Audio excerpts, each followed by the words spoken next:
Just see the mechanism of photosynthesis. In a mechanism of photosynthesis, two kinds of reactions are present.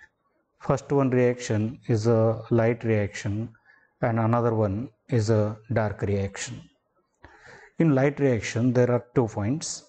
First one is a primary photochemical reaction, or it is also called as a Hill reaction, and second one is a photophosphorylation. Again, this photophosphorylation have the 2 types. First one is a cyclic and another one is a non-cyclic. Today we will see about the photophosphorylation. So what is photophosphorylation?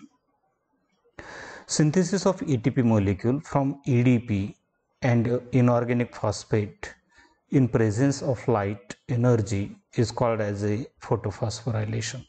Okay, synthesis of ATP from EDP and inorganic phosphate is called as a phosphorylation, and this phosphorylation is of 2 kinds. One is a photophosphorylation which is present in the photosynthesis, and another one is a oxidative phosphorylation is present in the respiration process. If you see here, this is a ADP, adenosine diphosphate, and this one is the ATP, adenine plus ribose sugar plus 3 phosphate groups. It forms ATP, and here adenosine diphosphate, adenine, ribose sugar, 2 phosphate group and 1 inorganic phosphate group when attached to this adenosine diphosphate, then it becomes ATP.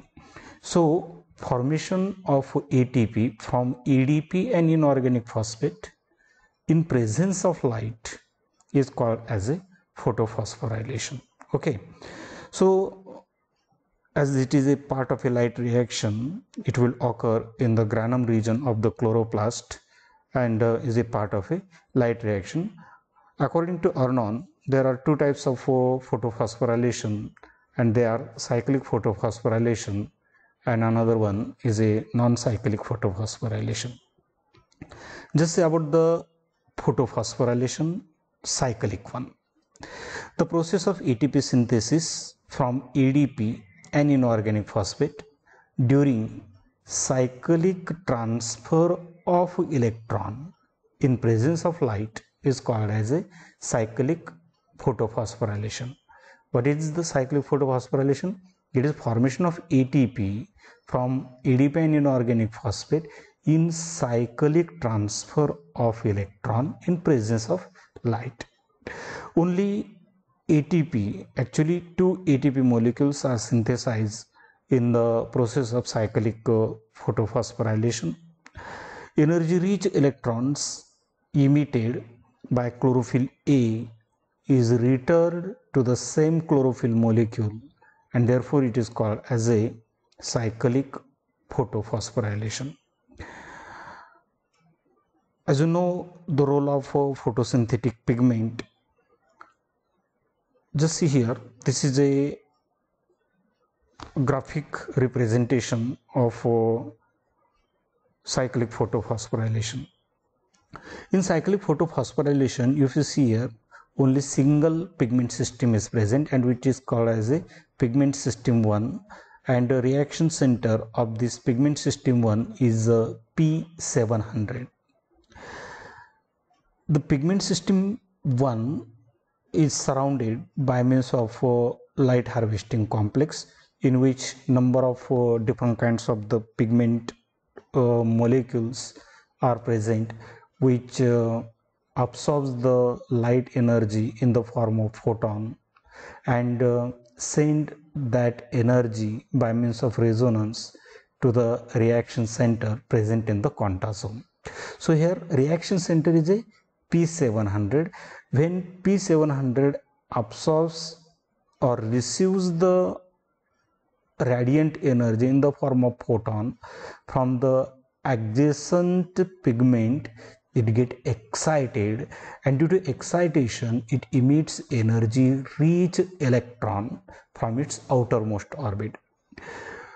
what is the theme of cyclic photophosphorylation? This ejected electron from the reaction center is accepted by the primary electron acceptor, and from primary electron acceptors different types of the electron carriers are present, and these ejected electron return back in a cyclic manner to again pigment system 1 or P700.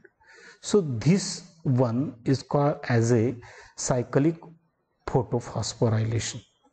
What are present here in pigment system 1?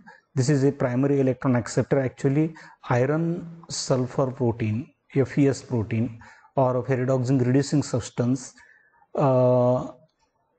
act as a primary electron acceptor.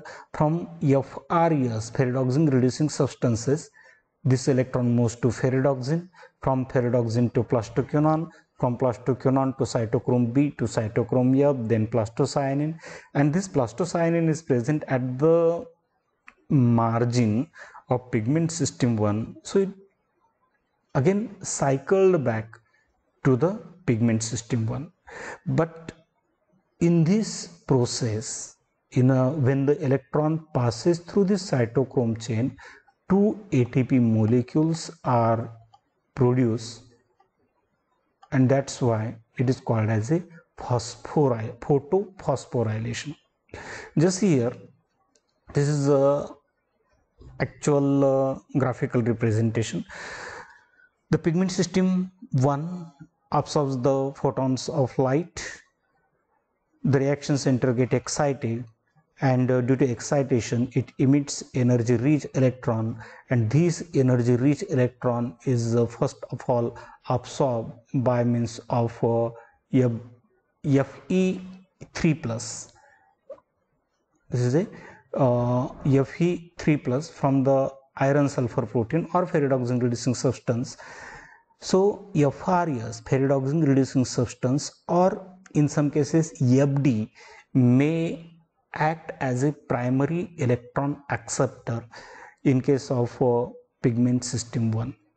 From FRES, this electron moves to ferredoxin.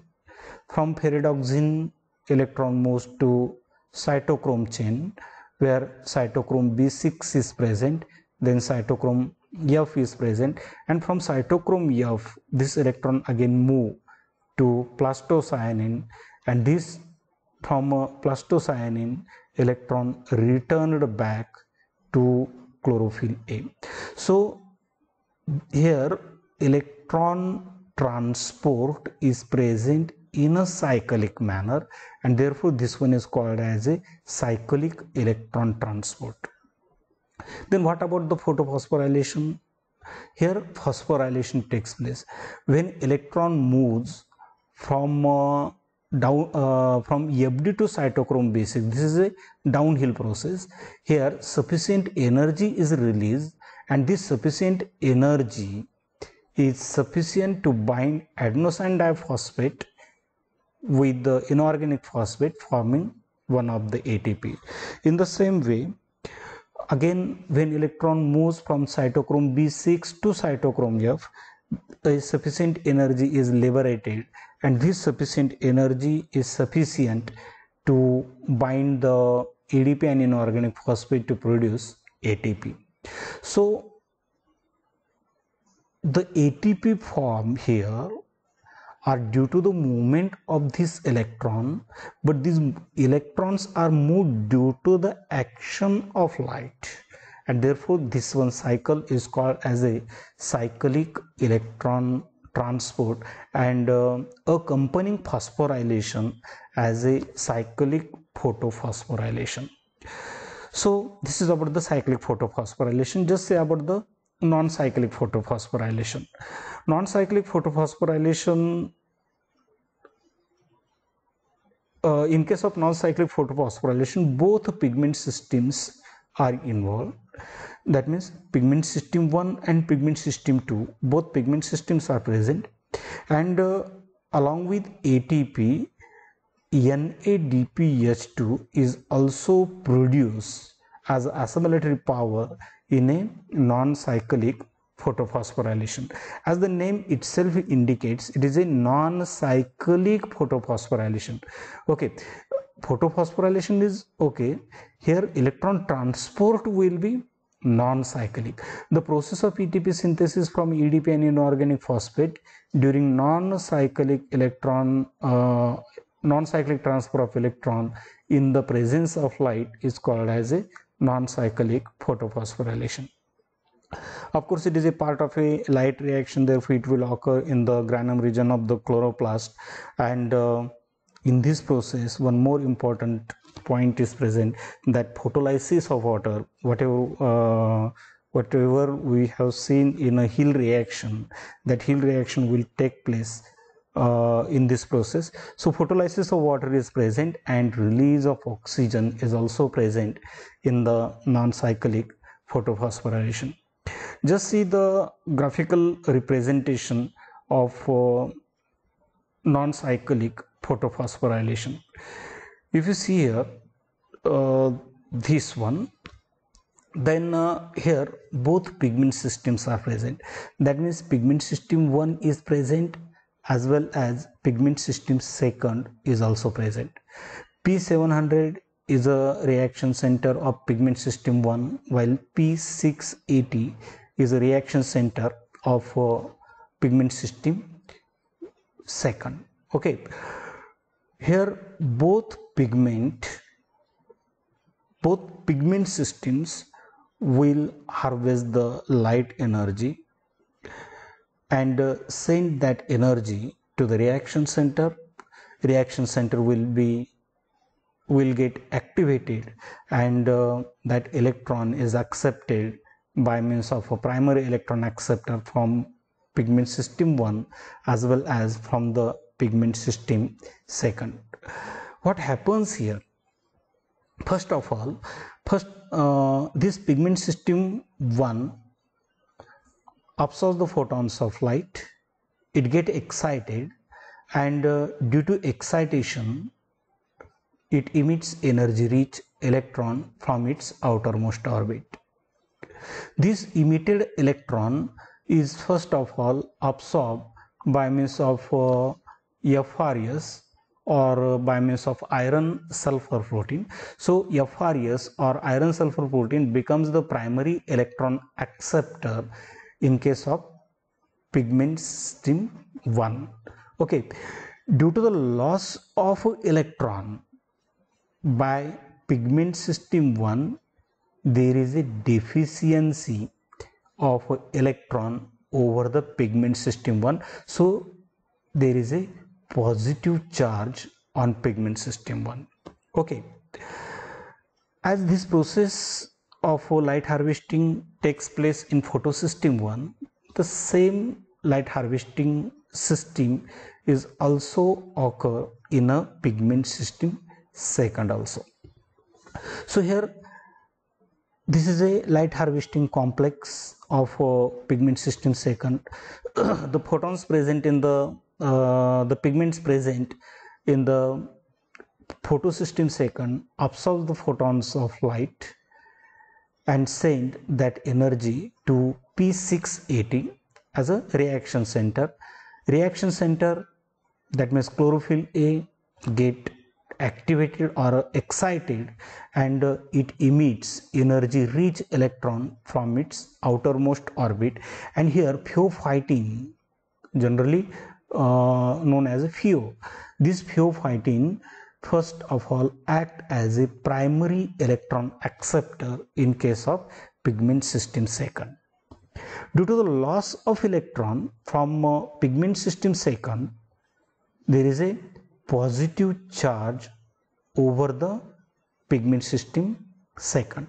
So to come at a ground state, he strongly attracts the electron from MN protein. Okay, as you have seen the pigment system 1 and 2, here MN proteins bounded to the pigment system are present, so it strongly attracts the electron from MN protein and it comes to the ground state. Okay, but as this MN protein loses its electron, it becomes positively charged, and therefore it strongly attracts the electron. Who? Mn protein. This Mn protein strongly attracts the electron from water molecule, where water molecule splits into 4 protons and 4 hydroxyl ions. These 4 hydroxyl ions will be act as a 4 electron and 4 OH. These 4 OH becomes 2H2O plus O2. So this is nothing but the photolysis of water. So 4 protons, 4 electrons, water molecule and O2 are produced from the water molecule. Okay, how the photolysis takes place? Due to excitation, pigment system second loses its electron, it becomes positively charged. To come at a ground state, it strongly attracts the electron from the Mn protein. As Mn protein becomes positively charged, it strongly attracts electron from the water molecule. So Mn protein comes at the ground state. Mn protein, from Mn protein 1 electron is loosened and it get absorbed by means of the pigment system second. It again comes to the ground state. From pigment system second, electron moves to the pheophytin. From pheophytin, electron moves to the plastoquinone. See, this plastoquinone requires 2 protons and 2 electrons for its reduction. Okay, so this PQ requires 2 protons plus 2 electron to become PQH2. Hydroplastoquinone or reduced plastoquinone is formed after the 2 protons and 2 electrons. Okay, and when it undergoes oxidation, it again loses 2 protons and 2 electrons. So PQH2 becomes PQ. Okay, so from pheophytin, electron moves to the PQ. Okay, when 2 electron in this pathway, by this pathway came here, again when 2 protons will be available, these are the protons which are liberated by the splitting of water molecule. So this PQ becomes PQH2. From PQ, electron moves to the cytochrome chain. Okay, but one important aspect of cytochrome chain is that through the cytochrome chain only electron passes at only 1 electron passes at a time. Protons are not passed through the cytochrome chain. So these protons which were required for its reduction again release back into the quantazome, and 1 electron at a time through cytochrome B6, then cytochrome F, and then plastocyanin. In this way, this electron will transfer. This plastocyanin is present at the margin of a pigment system 1. From plastocyanin, this electron is accepted by pigment system 1. This pigment system 1 already has loosened his electron. Okay, it is already positively charged.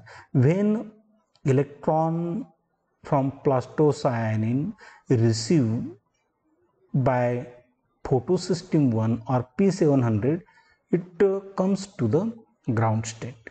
But this electron, which is absorbed by means of FRS, from ferredoxin, it moves to the FD, ferredoxin, ferredoxin reducing substance to ferredoxin. From ferredoxin, next one is a FD NADP reductase, NADP reductase enzyme is present, and this FD-NADP reductase enzyme requires 2 protons and 2 electrons. So this FD in reduced form becomes oxidized form, but at this time here NADP is present, and when 2 protons and 2 electrons available, it becomes NADPH plus H plus, which is called as a generally considered as a NADPH2. So what happens here, the electron loosened from the pigment system 1 does not return back to the pigment system 1. In the same way, the electron loosened by the pigment system 2 do not return back it again. The electron loosened by the photosystem 2 is used by the photosystem 1 to come at a ground state, while electron loosened by the pigment system 1 is used in the reduction of NADP to NADPH2. So as the electron loosened by the pigment system 2 does not return back again to the pigment system 2, so this is one is a non-cyclic photophosphorylation, or when pigment loosened from the pigment system 1 again do not return back to it, therefore it is called as a non-cyclic electron transport. And accompanying photosphorylation occurs where, when electron passes through this cytochrome chain, that means from cytochrome B6 to cytochrome F, sufficient amount of energy is liberated to produce ATP. So this is a non-cyclic electron transport, and accompanying photophosphorylation, formation of ATP, is called as a non-cyclic photophosphorylation. Just see the details again here. So this is a non-cyclic photophosphorylation. This non-cyclic photophosphorylation is also called as a Z scheme, as it takes place in a zigzag manner or in a shape of a Z letter. So here pigment system first is present, light harvesting complex. Light harvesting complex absorbs the photons of light, sends to pigment system 1, it get excited, emit energy rich electron, and this energy rich electron is absorbed by means of Fe3 plus of iron sulfur protein or ferredoxin reducing substance. From FD, electron moves to FRS, electron moves to FD, and from FD it moves to the NADP. Actually not NADP, but here FD NADP reductase type of enzyme is present, which requires 2 protons and 2 electrons at a time.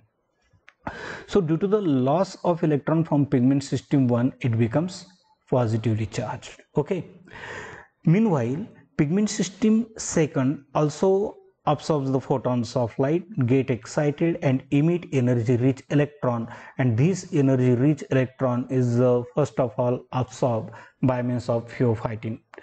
This is an old concept that here coenzyme Q was considered, as well as here Z later was considered. It is a old concept, but here from pigment system 2, the primary the electron is first of all absorbed by means of pheophytin.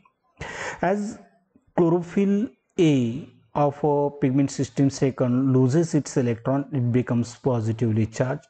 So it strongly attracts electron from adjacent protein, which is called as a MN protein. So from MN protein, electron is given to the chlorophyll A, it comes to the ground state. MN protein, due to the loss of electron, it becomes positively charged, so it strongly attracts the electron from water molecule, and this is nothing but the photolysis of water, where water molecule first of all split it into protons and hydroxyl ions, and these protons from hydroxyl ions electrons, and it forms the water molecule and oxygen. Okay, so from phosphating, electron moves to the plastoquinone, but as we have seen, this PQ requires 2 protons and 2 electrons for its reduction, so that it becomes hydroplastoquinone. So reduction of PQ to PQH2 requires these two protons and 2 electrons, and when it oxidizes, it loses again 2 electrons and 2 protons. Okay, so for the reduction of PQ to PQH2, the photolysis of water is essential one. Okay, when PQH2 oxidizes, it produces again PQ. H2 will be removed into the quantazome, membrane of the quantazome. From PQ, 1 electron at a time will transfer through this cytochrome chain. That means from cytochrome PQ to cytochrome B6, and from cytochrome B6 to cytochrome F. Okay, from cytochrome F, electron moves to the plastocyanin, and from plastocyanin, electron moves to the chlorophyll A 700, that means pigment system 1. So as pigment system was already positively charged, it comes to the ground state. From FRS, electron moves to FD. From FD, here FD NADP reductase enzyme is present, which requires 2 protons and 2 electrons. The electron will come through this chain. Okay, but the protons, these protons are produced at the time of photolysis of water. So these protons are used here. So FD NADP reductase enzyme reduces this NADP to NADPH plus H plus, or generally considered as a NADPH2. So this is very simple mechanism of non-cyclic photophosphorylation. As the electron loosened from the pigment system second do not return back to pigment system second, therefore is a non-cyclic electron transport. In the same way, the electron loosened by the pigment system 1 again do not return back to pigment system 1, therefore this one is a non-cyclic electron transport. And accompanying phosphorylation, photophosphorylation, is called as a non-cyclic photophosphorylation. So this is a if you see here, this is a downhill process. The electron, when passes from cytochrome B6 to cytochrome F, sufficient amount of energy is liberated, and this sufficient amount of photo energy, light energy, is sufficient to bind ADP and inorganic phosphate in the form of ATP. So just see what are the significances of the pigment system, what are the significances of non-cyclic photophosphorylation. First one case, that both pigment systems are involved in the non-cyclic photophosphorylation. Second, 1 ATP and 1 NADPH2 are produced in non-cyclic photophosphorylation. And third and most important thing, that photolysis of water takes place, and as photolysis of water takes place, there is a evolution of O2. Okay, so this is about the photophosphorylation. Next one part we will see in the next one video. Till then, goodbye.